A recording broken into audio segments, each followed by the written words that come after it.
All right, this morning I'll be reading from 1 Corinthians chapter 8. Oops, let me get my lesson out. Starting in verse 1. Now about food sacrificed to idols. We know that we all possess knowledge. Knowledge puffs up, but love builds up. The man who thinks he knows something does not yet know as he ought to know, but the man who loves God is known by God. So then about eating food sacrificed to idols, we know that an idol is nothing at all in this world, and that there is no God but one.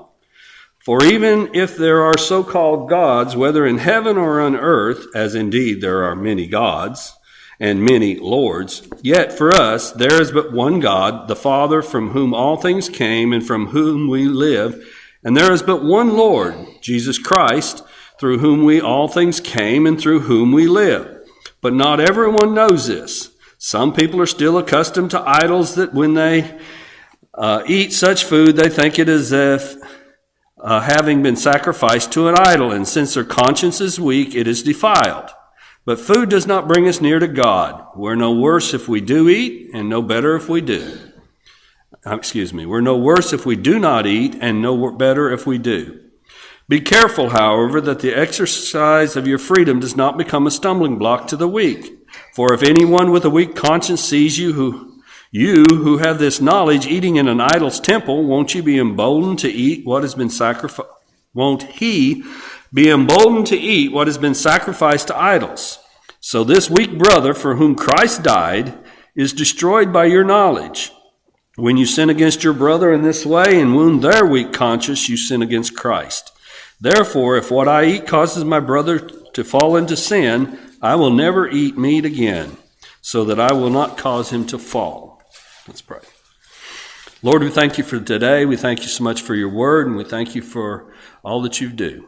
Help us to understand. In your son's name, amen. All right. Last week we were talking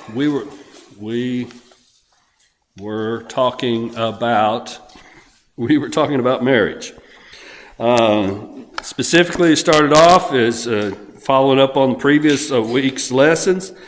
It starts talking about sexual desires and what to do about them. Paul told us it's good not to have relations at all. However, but to avoid sexual immorality, everyone should keep that sex in their marriage. Each should fulfill their sexual obligation to their spouse, and each gives up the authority over their body except by consent. So basically it's saying it talks about the uniting and that they're together, and therefore this is the place and the appropriate place for sexual relations. If you're previously married and widows, it's best to stay unmarried. That's his recommendation. Same recommendation Christ had, as we pointed out too. However, it's better to marry than to burn with passion or be tempted, as we pointed out, by going up to visit the priestess up on top of the mountain right there where the city is. Goes on to say that marriage and the believer, and talks about the believer who is married or is not, the situation that they come as they become a Christian. Specifically, primarily talking about the fact that when one becomes a Christian, then the person they're married to is probably not. And so he's talking about that. He starts off by saying that a believing wife shouldn't leave her husband just because he's a non-believer.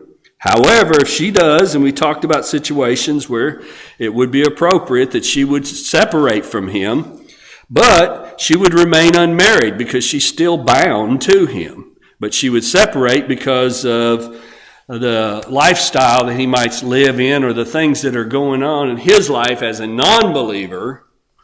Then it's appropriate for her to say, I can't live in this with you, but not to be divorced. Instead, to remain separated because of that, and to remain separated. All right? Then it goes on and says, but a husband should not divorce his wife, and goes back to the law that Jesus gave and that God gave in the beginning and all that, and basically just says as the man of the house, you shouldn't divorce your wife or walk away from her or leave her or whatever it may be, even though in the other situation, the wife was allowed to do that. And that's primarily because it was a male-oriented society, and therefore the livelihood of the wife to survive was key to being tied to the husband. And so one of the things that the law was very specific about is don't get rid of your wife, because you basically turned her into a prostitute. And the Bible talks about that in other places. All right. So don't divorce your wife even if she is a non-believer. The marriage is made holy by God through the believer. It was not holy to begin with. It was between two unbelievers. So it had nothing to do with holiness. It was always unholy. Both of them were unholy. But once one becomes holy and is sanctified by God, God takes that person and makes that marriage sanctified in his eyes, or holy in his eyes. Then he goes on to say, but however, if that non-believer decides to go, says, I'm not going to be married to a Christian, and they decide to go, that's okay, let them go. The believer is not bound or tied in marriage to them. They're free to marry. Because that marriage is not holy unless they are tied and they are together. So it's not holy in God's eyes. And if this happens, it's best to remain, and actually in all situations, he goes on to say it's best to remain in any situation you were called. If you were married, stay married. If you were unmarried, stay unmarried. If you were a slave, stay a slave. If you were free, stay free. If you were uncircumcised or a Gentile, pagan, stay uncircumcised. Don't take up the practices of the Jewish people. If you were a Jew, you were circumcised, stay that way. Don't throw away everything there was about who you were. Whatever. Best to stay in the situation that you came in as. That's not an absolute, but it is, in fact, a strong recommendation. Goes on to say, talking about virgins or the ones that have never been married, and says, if you're engaged to a virgin or you're about to be married, honor your commitment. You made it a commitment by when you became engaged, whether you're with whichever side of that you are on, whether you're the male or the female, honor your commitment. If you're not engaged to become married, then don't go running around looking for a spouse. And he goes on to explain why marriage is a problem. It's because the day is not going to be good, especially for Christians. And marriage is hard, and all the things that go along with it was hard. So he talks about that. And then he goes on and he finishes up this chapter by saying, a woman is bound to her husband, bound in marriage, for life.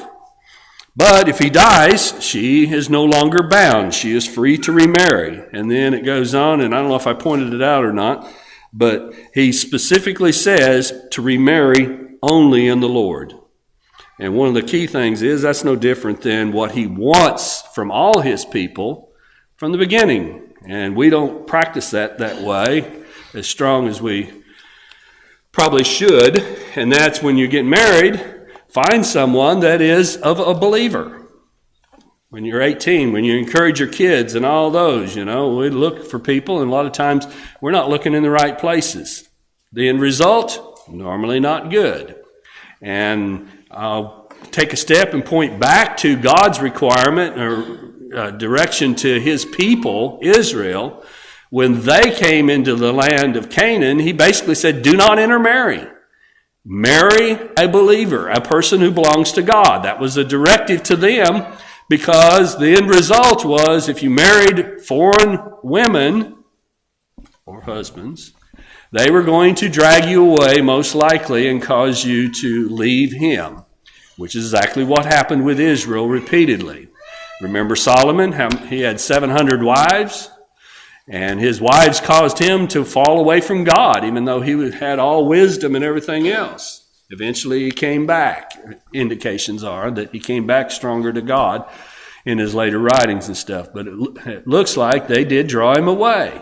And that is a situation that will happen in a marriage, because the two are so closely together that one will pull each one way. And so You have no way of knowing, and he points this out, that you're going to save your spouse or be able to bring them to the place where they need to be with God.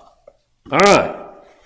So, going on from there, in the next chapter, he flips right into idol worship. And for the next few chapters, that's what he talks about, is idol worship. This is important to consider what we've been talking about and where we've come. We've been talking about sexual immorality. We've been talking about immorality, all the things that are related to the temple worship, worshiping Aphrodite, worshiping Apollo. Like I said, there was at least five temples? Back at the beginning, there's 5 or 10 different temples, or 8 temples. There is multiple temples to multiple gods right there in Corinth, right there on the marketplace in English. I forgot the Greek term for it, but right there in it. And so it's very prevalent in Corinth. So when he goes on, and that's how he merged into marriage and how that idol worship was going to draw you away through sexual immorality. And he's saying, let's talk about idol worship as a whole. He starts talking about it. And the next thing he says is now about foods sacrificed to idols. All right. Now, when he talks about this, there's a few things to think about. Let me see where I'm at here. All right, he starts it off in the first few verses 1 through 6, and he starts talking about knowledge. When he talks about knowledge, what's he talking about here? Anybody know? He says, we know that we all possess knowledge. What does that mean? We possess knowledge of what? God, the one God, Yahweh. Understanding. He's talking about we have knowledge and understanding of who God is and what he expects. He says, so we have an understanding of who. In contrast to his neighbor, what do they have knowledge of? Do what? The world. The world. Other gods. Other idols of worship. And they had all these temples around here, and that was their understanding of what the world was out. But they knew that the power of Apollo was what? Nil. No such thing. There was no Apollo. They knew there was no Aphrodite. These were not gods. These are some made up stuff. They understood that. So when it says they have knowledge, they have understanding that knowledge, they have this understanding that there's only one God, Yahweh, and his son, Christ.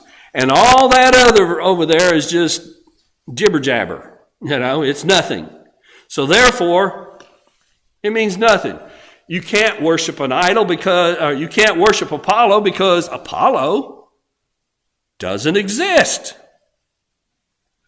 People are going and doing some stuff, but they're not really worshiping a God, so it doesn't exist. So when he talks about having knowledge, he's saying that as a believer, now you understand that those are not gods. And he goes on and talks about that in detail a little bit more. He says, those are not gods. There's only one God, Yahweh. That's it. And you can't worship what is not, is basically what he says. So he starts it off by talking about this knowledge. And he says that knowledge, or this understanding, puffs up. What does it mean to puff up? Get a big head. Get a big head. All right? Puff up. I'm special. I know. I have this understanding. Matter of fact, knowledge is going to be a major problem over the next 50 to 100 years in the church, even to the point that some people started claiming special knowledge. All right? So here he is, and he says, knowledge puffs up, but love builds up. One puffs up who? Self. Love builds up who? Others. Remember at the beginning I told you that 1 Corinthians is all about the difference between selflessness and selfishness. Every single problem we're dealing with here is a result of these individuals in the church putting themselves first and saying, look at me. I'm connected. Look at me. I have this knowledge. I have this understanding, so I'm free to do whatever. It's all about me. And he's trying to teach them when it comes to God, it's never all about you. Instead, it's always about others. Matter of fact, the greatest two commandments, love God, love others. As you do yourself. I already know you love yourself, so love the others the same, or more, better. As a matter of fact, he calls on us to sacrifice or put our own personal things aside, and he's going to do that in detail here. All right, so he says, knowledge puffs up, but agape builds others up. He says an idol is nothing. Why? Because Yahweh is the only God, and you can't worship something that doesn't exist. So he talks about knowledge, and it's important, and its significance. You need to understand that,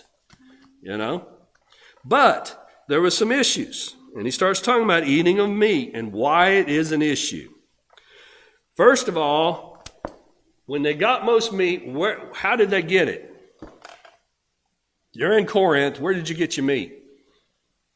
Did you go out to the barn? No. You went where? To the market. Where do we get our meat today? How many goes out to their barn and gets their meat? Most of us know. Do what? They traded for it. Yeah, but they went to a place that had it for sale. Well, they would go to the market. Well, we talked about, and I showed you in some of the slides, we talked about the North Market. And the North Marketplace was right next to Apollo's temple. Basically, all meat didn't come in a cow, and then they killed the cow and cut it up in pieces and threw it out to be sold. Or like in Honduras, hung it over the line for you to come and buy it, line meaning clothesline. Instead, it was cooked in the temple and brought down there for sale. They bought cooked food, cooked meat. They would buy it in the market and take it away. In addition to that, in Corinth, it was sold in I use the term dining halls. Some temples, and there was one right there on that North Marketplace, but off to the west, which I didn't get a chance to go in, didn't even realize it was there, because this archaeological place is so spread out. But Temple of Asclepius. This complex included dining rooms, bathing facilities, dormitories, etc. One of the things, and I've already showed you pictures of the public bath house and wellness center that they had all these public facilities.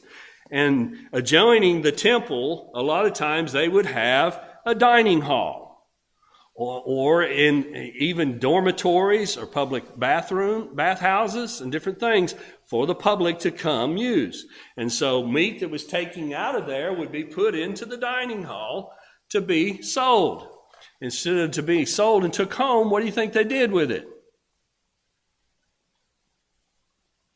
What's most people going to do, or a lot of people going to do for lunch today? They ate it. They go out to the restaurant. There was the restaurant right there. That's where they would go. They would go to the dining hall. They would sit down and pay for a meal and eat right there. But it was adjoining the temple. Once again, an idolatrous temple. But it was a common place. You wanted to go get, a steak, and you wanted it for Sunday dinner or whatever, you go right there to get it. Or if you wanted to take some home, you go to the market and buy it there. Both of them were cooked in one of the temples nearby. That's the way it was in their society at that particular time. So it becomes an issue. And he starts off by saying the basic knowledge is this anything special? No, because first of all, those temples are to nobody. So all this worship was nothing. It's just cooked meat. That's basically what Paul's trying to say. This is just cooked meat. That's what knowledge and understanding presented. But then he goes on and says, however. Before we get to the however, let's also look. This is in Corinth. This is at about 54 AD that he's writing to them. About 3 years later, he's going to write a letter from Corinth to Rome. And when he writes to the church at Rome, guess what he's going to talk about? Who was here Wednesday night? Nobody was here Wednesday night? Come on. You were here Wednesday night. What were we talking about Wednesday night? Okay, that's a step too far. We were talking in Romans, I think it was chapter 14, where he's talking about not eating meat. Don't eat meat. You don't eat vegetables. Or people were saying, "Oh, we can't eat meat. We got to eat vegetables." It was a similar situation there. This one in Corinth, he writes talking to the Gentile Christians. In Rome, he writes to the Jewish Christians. And while he's over there, and Billy brought out some of this or whatever last Wednesday night as we studied Romans, he talks about the fact that in Rome, if you remember, let's back up just a second before we talk about that. Priscilla and Aquila came to Corinth from where? Lesson number 1 or lesson number 2? From Rome. And they were left Rome because the Jews were kicked out of Rome by an edict from the emperor, Claudius, I believe. They were kicked out. They were Jews, but they were Jewish Christians. And the reason they were kicked out is he was fed up with the inter-Jewish squabbles. All right, so most of the Jews/Christians had been kicked out of Rome. Here, 8 to 10 years later, and 3 years after Paul writes this letter to the Corinthians, there's the church in Rome still. It's there, it's back in place, and he writes a letter to them. It is mostly made up of Christians because all the Jews had left there. There were some Jewish Christians there still. So he writes to the church there, talking about those Jewish Christians, and they were saying, "Ooh, all this idol worship and eating and meat that's been offered to idols here, we don't know in the marketplace where it's been cooked. And since we don't know where it's cooked, let's just eat vegetables only."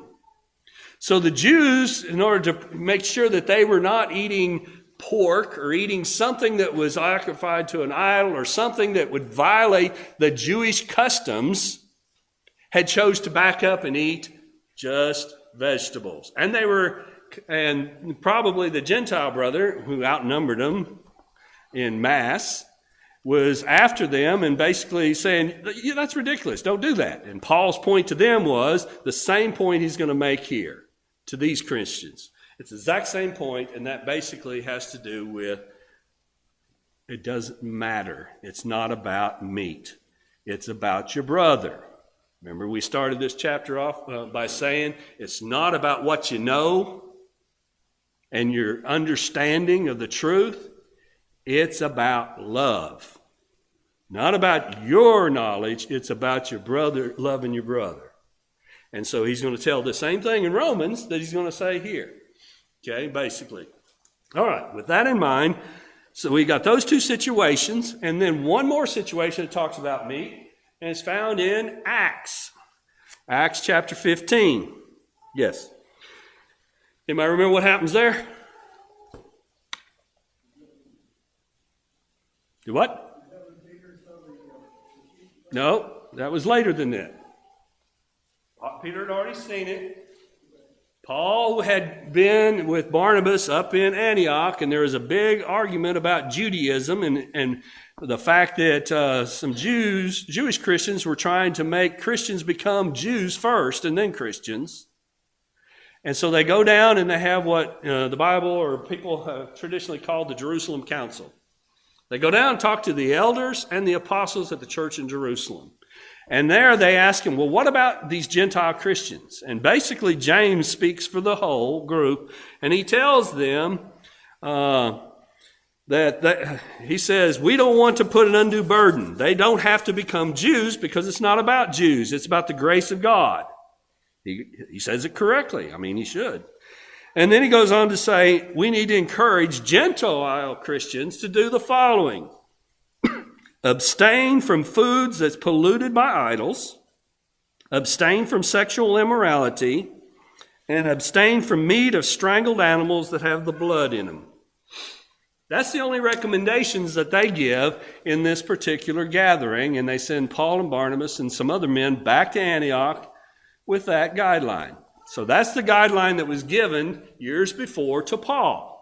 Now, Paul is in Corinth, and he's dealing with all three of these issues right here. Why? Because they're Gentiles. Remember a couple of weeks ago we talked to such as some of you were? All the terrible sins that we would classify as really, really bad stuff. He says that's what you all were. All right, so now he's talking to them, and he's got to deal with it. All right? And so that's the guideline that was given. He's dealing with it here. He has to deal with it in Rome. He's probably dealt with it in Ephesus. He's probably dealt with it everywhere he deals with a Gentile church that has to deal with idol worship that's so prevalent around them. All right, so here he goes on, and down in verse 7 and 8, he said, food doesn't bring us near to God. If you eat food, it doesn't bring you any closer to God. If you don't eat food, it doesn't bring you any closer to God. It's not about that. And knowledge and understanding brings us freedom, liberty. We're free from those bonds, those restrictions. A Jew that has become a Christian is no longer bound to those old laws and all those things because he has a new understanding that Christ was a sacrifice once and for all. All that's gone. He doesn't have to do all that. He's free. A Gentile Christian is now free because he has an understanding that all that worship to idols and these false gods is worthless and means absolutely nothing because they don't exist. So therefore, he's free. He's free from that thing trying to drag him a certain way. And because of that freedom, some were acting a certain way. But some have not been able to rip free from that. Now, just because they learned it doesn't mean they've actually been able to absorb it. The Jewish Christian, like in Rome, they understood that they were saved by the grace of God, but they've been grown up not eating certain things, and to do it was still hard to grasp. And if they did it, it caused a problem with their conscience. In their mind, they felt guilty. That's where guilt is in the conscience. They felt guilty, and because they felt guilty, the Bible says they were defiled. Because they felt guilty, they were guilty. Okay? And so therefore, and then the Gentile Christians had the same thing. They came out of that, and every time they looked in Corinth, they looked at that and started to think about eating that and sitting down at that dining hall or buying something in the market, all they could think about is how they had all their life been sacrificing this same animal over here to Apollo or Apollos. Apollo. Sacrificing to Apollo, and to them it was causing guilt, and because of guilt, the Bible says they felt defiled. All right? So that was the other side of the equation. One had freedom because they were like, oh, now I don't have to worry about it. And then others were like, but I can't get loose from it. And that's the situation in Corinth that they're dealing with, Paul deals with. All right. So what does he tell them? What did he tell them in Rome Wednesday night? Don't cause your brother to do what? Stumble. Don't throw a stumbling block. Don't throw something in front of him and cause him to trip and fall. That's what Paul tells these same brothers here in Corinth. He says, don't cause a weak brother to stumble. I want to emphasize two words, weak and stumble. Weak means one who is not been matured or not strong. It's not someone who is strong who just rejects something. Says, no, I think that's wrong. It's not about what they think. It's about their conscience. It's not about them arguing with Paul and saying, no, if it's been offered to an idol, then it is the same thing as being bad, because it was offered to an idol. Paul says, no, that's not knowledge. One that does that is not a weak Christian. A weak Christian is one who can't get away from it no matter how much truth is put into them. You know, how much truth they've been taught and understand. They just can't get away from it. And so it's about the strong and the weak, brother, not the I don't know the right word to say it, but the one who just says, no, I'm not going to accept that kind of thing, and just refuses to understand what the truth is. Instead, they want to have their own truth. And sometimes, I say that because sometimes in our world, in the church today, we see those issues. Sometimes we see a weak brother who is struggling because of the past they dealt with. And then we see some that just say, no, I don't buy that. And that's not what Paul's talking about. He's talking about the weak one. So he says, don't throw a stumbling block in front of the weak. I've got way too much to talk about. Because when a weak brother sees you eating over in that dining hall or buying a meat in the meat market, the weak then become emboldened to eat food offered to idols. They say, well, if Paul can do it, I guess I can eat food offered to idols. And next thing you know, they're up there hanging out in the temple and offering sacrifices to these idols because it doesn't mean anything, apparently. And that's the way they understand it. So therefore, they are emboldened to go back to the worship that they were doing and be involved in that, slowly probably, and then much greater as it goes on. And if he says, therefore, his liberty would cause someone to perish, and it wounds the weak ones. And we're not supposed to do that, because when you sin against your brother, who are you sinning against? Christ. So don't sin against your brother. Don't cause a weak brother to stumble just because he doesn't have that, able to avoid that. Instead, he sees you and what you do, and it causes him to do actually sin, not just eat in the market, but actually go back into the way of life that he came from and be destroyed. So then he says, don't let your freedom, your liberty, cause someone to perish. This sin is against the brother, not against, this sin against your brother is against Christ. And he finishes it up by saying, chapter 8, by saying, if food causes the weak to stumble, what do? Don't eat meat. Don't eat meat. To him, it was not important. Yeah. Yeah. That was my point earlier. There are some that are belligerent that they just refuse to accept that as truth. They want to come up with their own truth. And then there is weak, as in they don't really grasp and understand real well, and they're still caught in the pain and everything from the past. But yeah, the weak brother is supposed to become more mature. How many scriptures do we read about making them more mature and teaching and developing? And there should come a point, aren't we there? When it comes to meat, aren't we there? Anybody here afraid to worry about the meat? No, of course we don't have a Apollo's temple next door, but anyway, we don't deal with that situation. But it applies in a lot of different ways. And the point is, yes, they can be taught and developed, and they did. Yeah. Okay, the key is, and this is where chapter 9 and 10 come in, it's about being selfless, not selfish.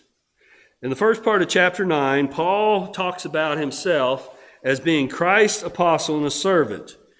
And right in the middle of all this talk about idol worship, he starts talking about himself and the fact that he doesn't take money from them. What does that have to do with it? The point he's making is, I gave up my livelihood in order that you would not be hindered because I was a paid babbler, like some of those were down at the games that we talked about, to spout off certain things. I didn't want you to think that. I gave up my livelihood so that Christianity, becoming a Christian and salvation, was free.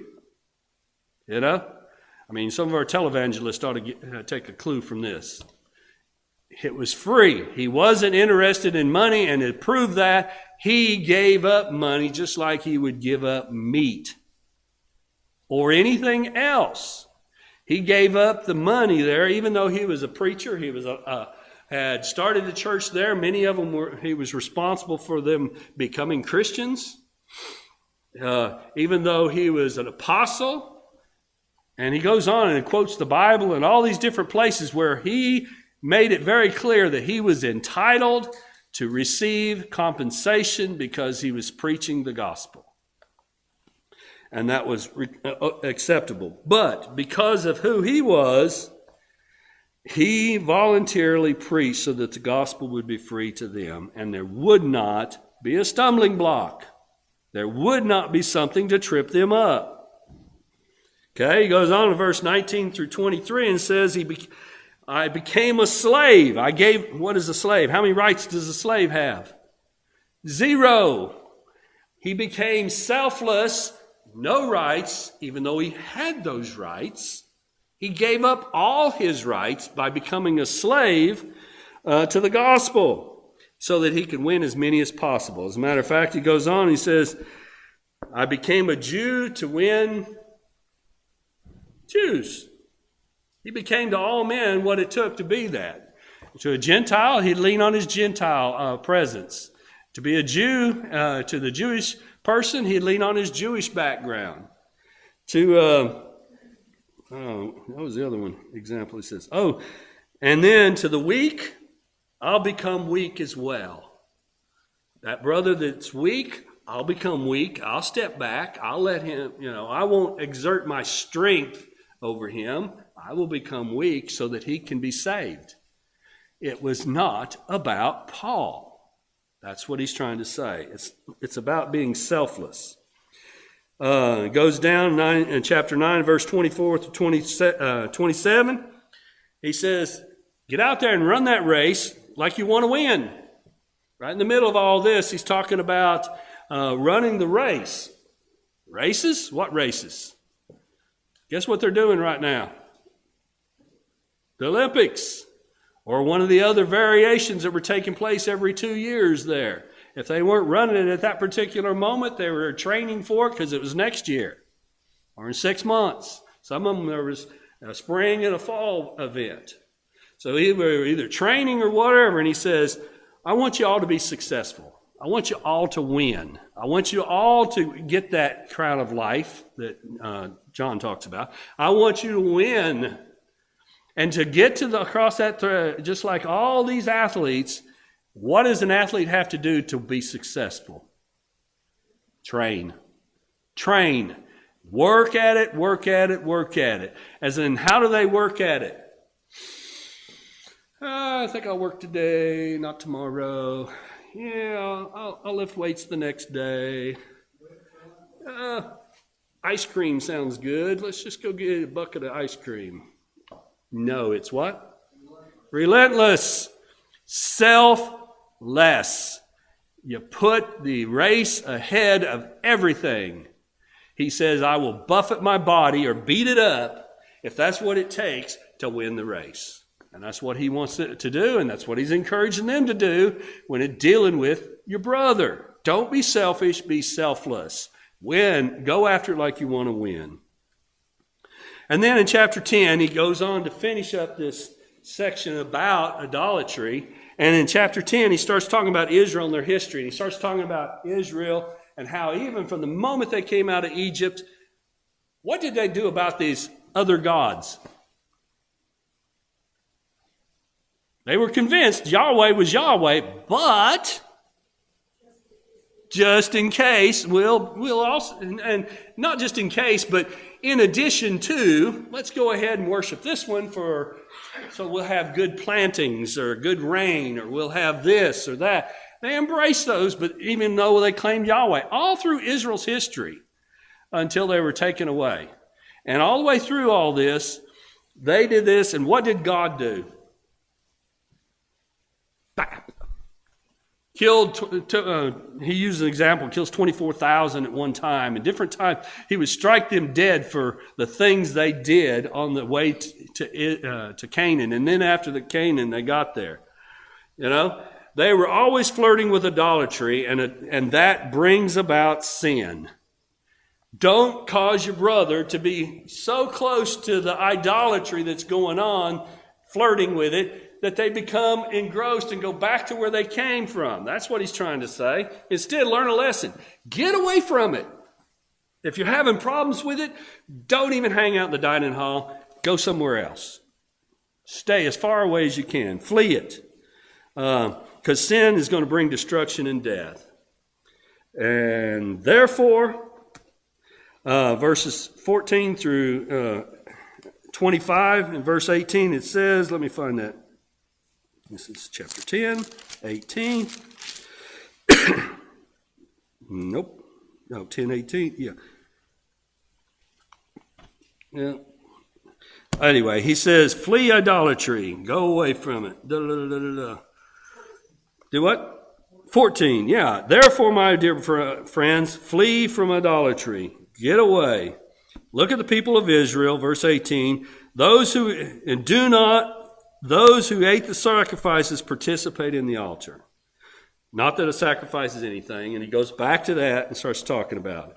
And the last thing I want us to do is leave with his last recommendation here, starting in verse 23 of chapter 10. He says, everything is permissible, but not everything is beneficial. Everything is permissible, but not everything is constructive. Nobody should seek his own good, but the good of others. There's that key, self and selfishness. How you deal with self. Eat anything sold in the meat market without raising questions of conscience. In other words, don't ask. Don't ask, don't tell. Without raising questions. For the earth is the Lord's and everything in it. But if some unbeliever invites you to a meal and you want to go, eat whatever's put in front of you without raising questions of conscience. But if anyone says to you, this has been offered in a sacrifice, then don't eat it, both for the sake of the man who told you and for the conscience sake. The other man's conscience, I mean not yours. For why should my freedom be judged by another's conscience? If I take part in the meal with thankfulness, why am I denounced because of something I thank God? So whether you eat or drink or whatever you do it all for what? The glory of God.